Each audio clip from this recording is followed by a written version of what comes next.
Please do like, share and subscribe and press the bell icon.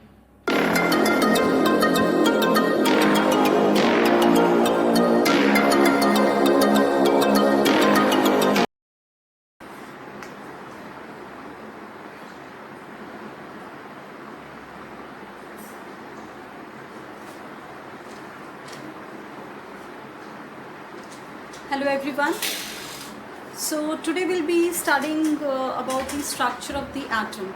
Now you've already been studying about atom. Various things, various theories have already been put forward and we have already been studying about atom. But in class 11 we'll be going more in detail, more in depth about the structure of the atom and something more related to it which we have not studied in our earlier classes. Okay.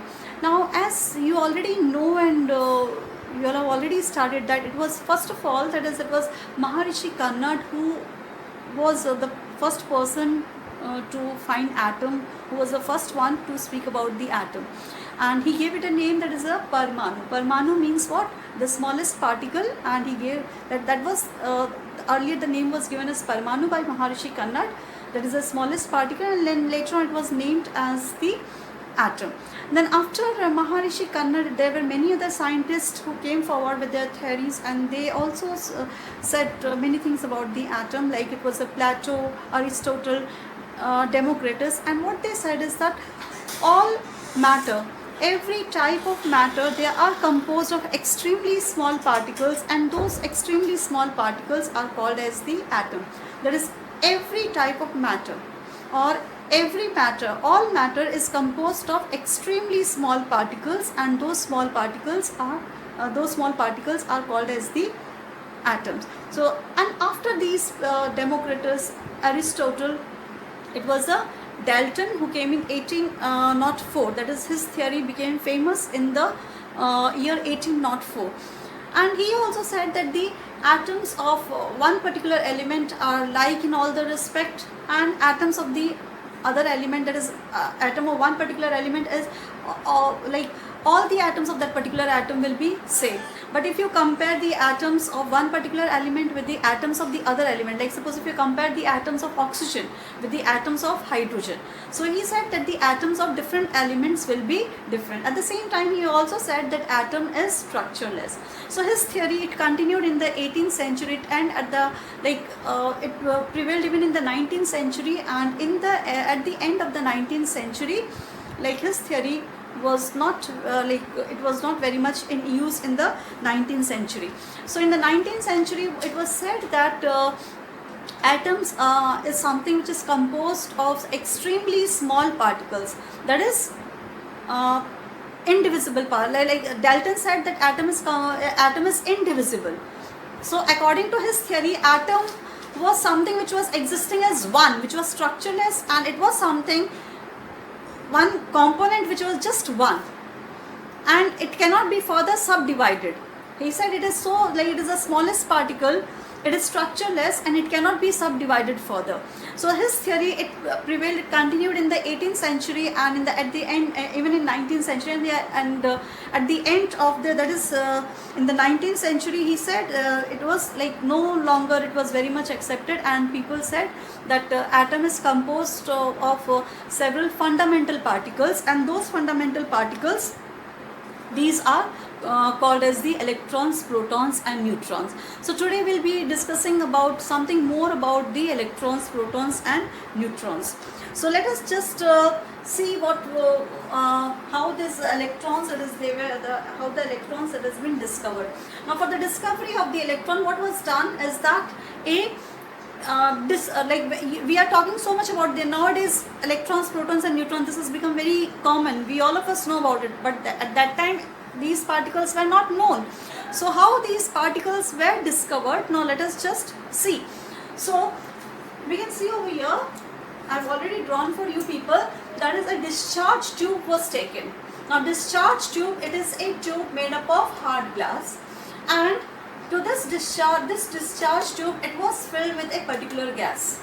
Okay, and one end of the tube was connected to the negative terminal, and another, there is a negative source of the electric current or the negative terminal of the battery, and another end was connected to the positive terminal.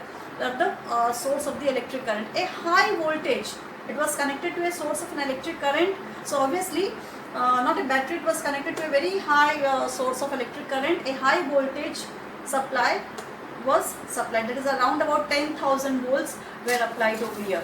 So around about 10,000 volts of electric current was passed into this discharge tube, and a vacuum pump was created. That is, it was vacuum pump was joined over here, and because of this vacuum pump, it was evacuated with the help of this vacuum pump, and after evacuation, that means the pressure was kept very low, that is from 10 raised to minus 2 to 10 raised to minus 3 millimeter. So what is the role of the vacuum pump over here? That is, the vacuum pump is used for evacuating this, so that a vacuum, that is, the pressure of the gas was kept very low. So how much was the pressure that was kept? That is 10 raised to minus 2 to 10 raised to minus 3 was the pressure that was maintained into this glass tube, which is called as the discharge tube. And this whole experiment, we call this as a discharge tube experiment. Now this experiment was conducted by J.J. Thomson. So these are connected to the two terminals. So when this it was switched on, we found that certain invisible rays were emitted from here. So these rays were not visible, but later on we knew it that some rays are coming, because on the other side, that is, here it is a negative side, on the other side where it is positive, certain light, that is fluorescence, a green fluorescence was formed over here. A green fluorescence was seen on the positive side. So if something has been seen on the positive side, obviously something is moving from this other end. So if something is moving from this end, that is from negative end, and is producing a glow on the positive end. So obviously some rays are moving from the negative end to the positive end. So if the rays are coming from the negative end, it means what? That these rays are composed of negatively charged particles, and because these rays, they are coming from cathode, these rays were named as the cathode rays. And later on, these rays were given the name as the electrons, that there was a stream of electrons which were flowing into this glass tube, which is also called as the discharge tube. Is it clear, everyone? I repeat the whole experiment once again. The experiment was conducted by J.J. Thomson in order to discover the cathode rays, which are now called as the electrons. That is, a hard glass test, this tube has been taken. This tube is called as the discharge tube, and it is connected to the supply of an electric current. One end is connected to the negative end, another is connected to the positive end of the electric current. A high voltage power supply was applied over here, that was around about 10,000 volts, and this gas, it was filled with a particular gas, and this gas was maintained at a very low pressure. The pressure was maintained at 10 raised to minus 2 to 10 raised to minus 3 millimeter. Extremely low pressure. How this pressure, that is low pressure, has been created by evacuating this discharge tube. How it was evacuated? By the use of a vacuum pump which has been applied over here. So this is how this, when this experiment started, when the source of electric current was switched on, we found that a glow was produced, a green color fluorescent glow was seen on the opposite end. That means that certain rays were traveling from the negative end, that is from the cathode to the anode. Because the rays are coming from the cathode, it indicated that there are some negatively charged particles over here, and because the rays are been traveling from cathode to the anode, these rays are called as the cathode rays. So this is how the cathode rays were discovered, which were later on given the name as the electrons. Now coming to the property of the cathode rays. Now cathode rays, they always travel in straight lines away from the cathode. Now how this was found out, that is, if suppose a object was kept into the path of this cathode ray, and just let me just rub it over here, let me explain it to you over here.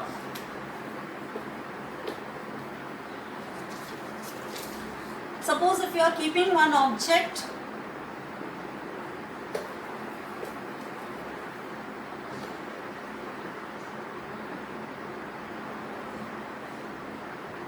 I'm just simply drawing an object. Suppose one object that has been placed in the path of this cathode rays. Cathode rays are flowing. So if an object has been placed in the path of the cathode rays, just opposite to that, the shadow of this object was formed over here, indicating that because these rays, they can travel in a straight line, that is why they can just they are able to produce a shadow. If these are not traveling in straight line, they would have been traveling in some zigzag way. Obviously the rays would have passed in some other way and it would have not formed a shadow over here. But because these rays, they are traveling in the straight line, and another object, there is an opaque object is coming in the path, so obviously a shadow that has been created over here. So in this way, this formation of a shadow, it shows that cathode rays always travels in straight line, and they travel from cathode to the anode. At the same time, it was also found out that this cathode rays, they possess the kinetic energy and they are composed of the material particles. Now how this was found out, that is, suppose if a paddle wheel or any wheel that was kept into this path of this cathode ray, so this wheel started moving, rotating. So because of the movement of this wheel, we assume that this cathode rays, these are composed, this possess the kinetic energy, and because of the kinetic energy and the material particles that it possesses, it is able to rotate this wheel which has been placed on the path of the cathode rays. Next, the cathode rays, they get deflected towards the positive electron. That means, suppose if you are having an electric field, we are applying an electric field here, there is a positive, or let this be negative, or anything we can take, and this is the positive plate. So you'll find this cathode rays, while passing through this, they will get deflected towards the positive end, that is towards the positive plate. That means they are not moving towards this negative plate. So why? Because these are already composed of negatively charged particles, so obviously they are going to move. They will be moving this way towards the, that means away from the negative end. Let me just draw it once again and show you. Suppose if this is your, or let me take this, let this be the positive plate, and this is the negative plate. So when these cathode rays are been passing into the electric field, they will be moving towards the positive plate. Okay? Why? Because they are not moving towards the negative plate, because it has already been composed of negatively charged particles, so obviously it will be moving towards the positive plate in the electric field. Then it gets deflected in the magnetic field. When it comes in a magnetic field, it shows deflections. It gets deflected. Why it gets deflected? Because it is composed of certain charged particles, and because of the charged particles, it gets deflected. It shows deflections into the magnetic field. What are those charged particles? That is these negatively charged particles, that is now which are called as the electrons. Then they also produce fluorescence. As I have shown you over here, the green colored glow, that is a fluorescence has been produced into this glass tube, that is a discharge tube. Then they produce ionization in gases. That means what? When these cathode rays, they are just made to fall into a gas, they will strike those gas particles, and after striking those gas particles, they will force the gas particles to ionize. That means they will produce ions into the gas into which they have been passed. So because of this, that is, as they are capable of producing ionization. Now when I am saying ionization in gases, means it simply means that they are striking out on the gas particles, and as these cathode rays comes in contact with the gas particles, ions, that is the particles of the gas will be, that is the atoms of the gas will be converted into ions.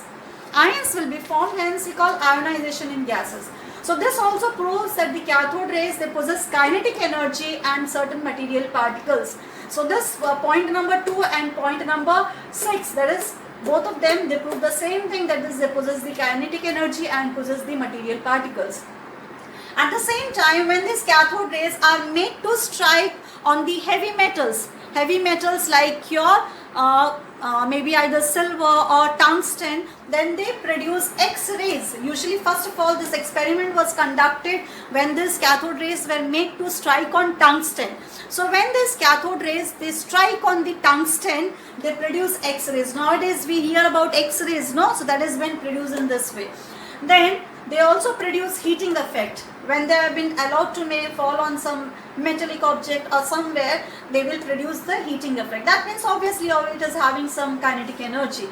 Then if any other metal or aluminium foil has been taken, if you take an aluminium foil, that foil should be thin. Obviously you cannot take a very thick foil. If an aluminium foil has been taken or any other metallic foil has been taken, they will penetrate through the metallic foils.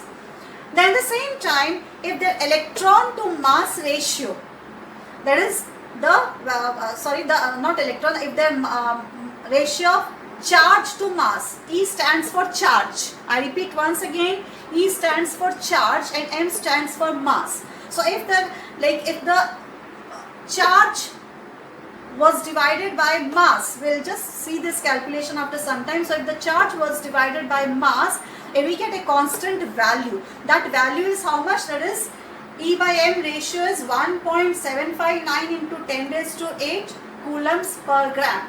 Its value is 1.759, that is E by M. Charge to mass ratio is 1.759 to 10 raised to 8 coulombs per gram.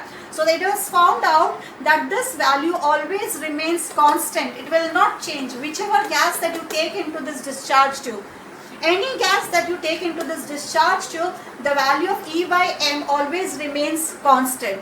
So when this value remains constant, what does it mean? That all these particles are identical. You take any gas into the discharge tube, or you take any gas or any substance, obviously if this ratio is remaining constant, that is charge to mass ratio is remaining constant, all the particles are identical. So these are certain properties of the cathode rays. Now we'll study something more about it. Let me first rub the board.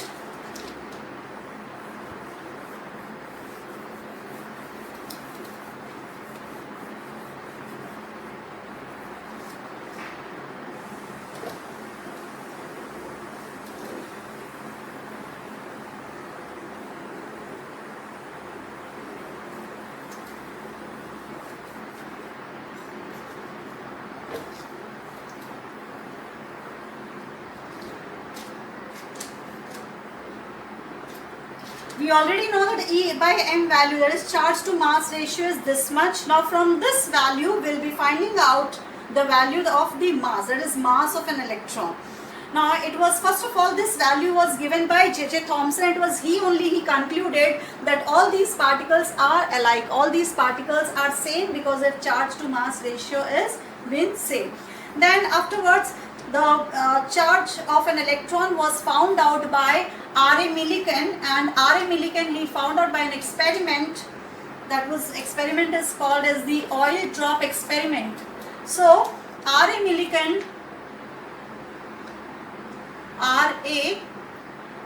Millikan, he performed an experiment, and that experiment is called as the oil drop experiment.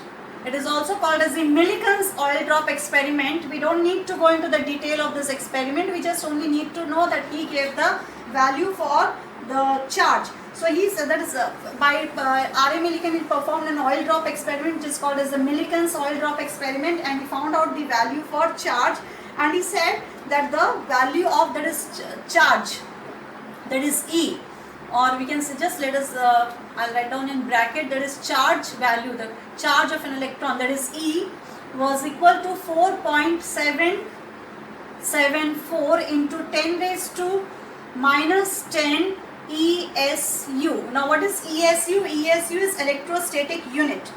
So this was the value given by Millikan, and present value, that is what he gave. And presently, see, every time when we do so, the scientists, they did some experiment, but then the things keeps on changing, because as more and more people come into it, what they do is that they also keep on finding out. So but then present value is also similar to this value. So present value of E is equal to 4.8 4.8029 into 10 raised to minus 10. 4.80298 into 10 raised to minus 10 ESU, or which is also equal to 1.6021 into 10 raised to minus 19 coulombs. Okay, either it is, we take, this was the value given by Millikan, and present value of the charge is this much, that is 4.80298 into 10 raised to minus 10 ESU, that is electrostatic unit. So this value and this value are near to each other. There's not much difference between these two values, near to each other. So this value, it is also, when we convert into coulombs, we also get this as 1.6021 into 10 raised to minus 19 coulombs. You just need to learn this value. This value is important. So when you study, see that it is this value which you will be using in the calculations. This value is always used. So instead of going in, giving up your time in by-hearting this value, see that you learn this value, which will be more useful to you people. Then the value of E by M ratio, we already know it was given by J.J. Thomson. So this value was 1.759 into 10 raised to 8 coulombs per gram. We can write down in this way, or we can just put an oblique and per gram in this way. So this was given by Thomson. Now look here, that is E by M is this much. So what can we do? We want to find out the value of this mass over here. So what we will be doing, that is E by this 1.759 into 10 raised to 8 coulombs per gram is equals to M. Alright, so in this we will be substituting the value of E. We get this formula to find out M. So we'll just substitute the value of E, that is the present day value of E. So the present day value of E is what? That is 1.6021 into 10 raised to minus 19 coulombs upon this 1.759 into 10 raised to 8 coulombs per gram.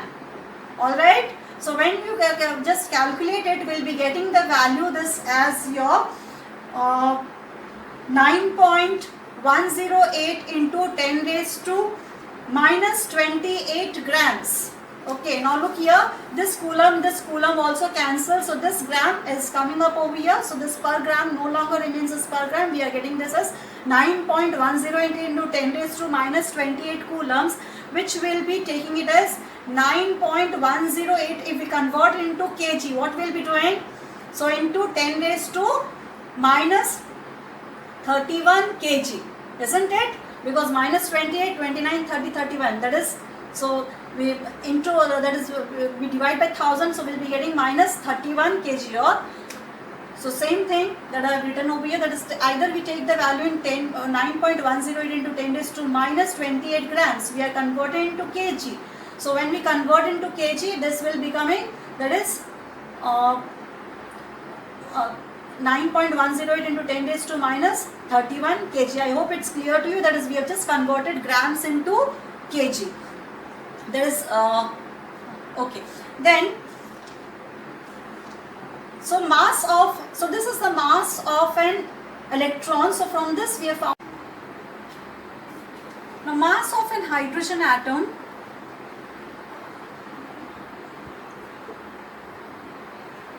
which was already found out at that time, that was equal to 1.673 into 10 raised to minus 24 gram.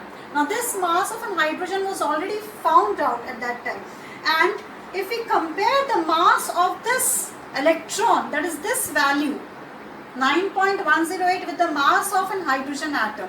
Now why we are comparing with the mass of an hydrogen atom? Because hydrogen was found out much earlier and is the simplest element having only one electron. It was also we all of us, we know that just in the periodic table it occupies just the first position, first group, first period.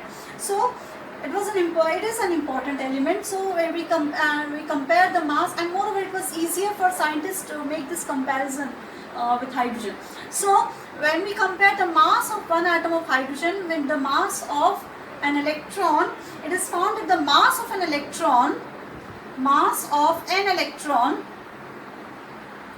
is equal to 1 by 1837 times the mass of one atom of hydrogen. Or what can we say? We can say that mass of one atom of hydrogen is mass of one atom of hydrogen is 1837 times heavier than whom? Heavier than the mass of one electron.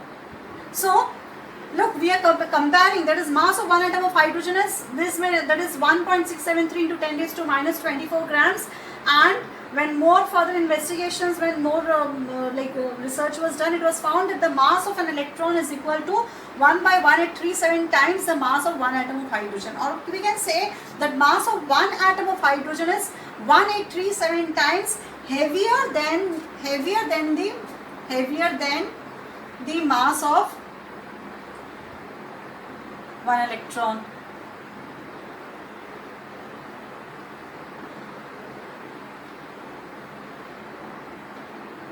Okay, so here we found out the mass of an electron and we are comparing with the mass of an hydrogen. Next, let us find out the size of an electron. So I'll just rub this whole thing. Let us see how we can find out the size of an electron.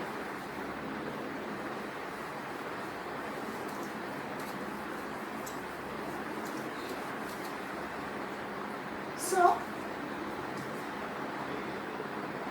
size of an electron, how that was found out. Now, energy of an electron. Energy of an electron was approximately equal to E square by R. That means square of this charge by the radius of an electron. This energy of an electron is not exactly but approximately equal to E square by R. E square, E is the usual, that is the meaning, that is your charge square upon the radius of an electron. Now we all of us know that an electron is electromagnetic in nature. Why it is electromagnetic in nature? Why? Because just some time back when I was discussing with you about the properties of the electron, I told you that it gets reflected in the magnetic field. It is having the charged particles. When it is passed in electric field, it moves towards the positive plate, indicating that it has got some negatively charged particles. That is, they are the negatively charged particle. So hence we prove that it is hence we know that it is an electromagnetic in nature. So an electron is electromagnetic in nature. Now if it is an electromagnetic in nature, then it should also follow this, that is E is equals to mc square. That is, the energy is equals to mc square, where m is the mass and c is what? C is the velocity of light. Now just let us go through the values of all this. That is E's value just some time back we have calculated, but once again I'll write it down so that substitution becomes easier. So E is 4.774 into 10 raised to minus 10 ESU, electrostatic unit, and C's value is what? 3 into 10 raised to 10 centimeter per second. And mass of an electron, which we have already found out some time back, that is M's value is how much? That is 9.108. 9.108 into 10 raised to minus 28 grams. Okay, so we'll substitute all these values. Now first of all, we are getting this one relationship over here. This is another relationship. Okay, and I have written down these values, so after we can the substitution becomes easier. Now comparing this one with 2, so what it will be, what? That is E square R, E square by R is equals to mc square. Now we need to find out the value of R. So what we will be doing? We will be bringing R on this side. So look here, what we will be doing over here? E square by mc square is equals to R. Okay, so we'll get the radius of the electron. Once we get the radius of an electron, we come to know about the size of an electron. Now we'll substitute these values which I have written over here. So let me write down once again, that is E square by mc square. So E is how much? 4.774 into 10 raised to minus 10. M, which we have calculated, now this will be square.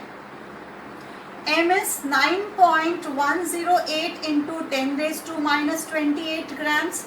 Will not write down the units over here, or both will be much easier. Then C is how much? That is velocity of light, that is 3 into 10 raised to 10. Okay, so when we carry out the whole of the calculation, we find out, so this will also be square, so this will also be C square. Let me check, I have substituted everything. Okay, so when we calculate it, we will be getting this value after calculation, that is 2.780 into 10 raised to minus 13 centimeter. We are getting it in centimeter, so let us convert it into meter. What it will be if we convert into meter? So this will be what? 2.780. We are converting the centimeter into meter. So this will be 10 raised to minus 15 meter. Just a simple conversion over here. It's not that difficult. Then the radius of an atom was already found out. So this is what the radius of an electron. This is the radius of an electron, and radius of an atom was already known at that time, radius of an atom. And this radius of an atom was 10 raised to minus 10 meters. So if you compare this value with this value, that is radius of an atom with the radius of an electron, this value is very, very less. So what can we conclude? That the size of an electron is very less as compared to the size of an atom. That is, an electron is extremely small particle as compared to the size of an atom. So this is how we are comparing with it. So in this chapter, in this particular part, what we have done, first of all, we have studied about the atom, various aspects of the atom, the different scientists who came forward with all their theories, where Dalton is an important person. Then we have seen this cathode ray experiment, the experiment to find out the cathode rays. That is the discovery of the cathode rays with the help of the discharge tube, which was done by the J.J. Thomson. And then we had studied about the properties of the cathode rays, which are now called as the electrons. Then we have calculated the mass of an electron, compared the mass of an electron with hydrogen. Then finally we found out the size of an electron and compared the size of an electron with the size of an atom. So we stop over here. Thank you, students.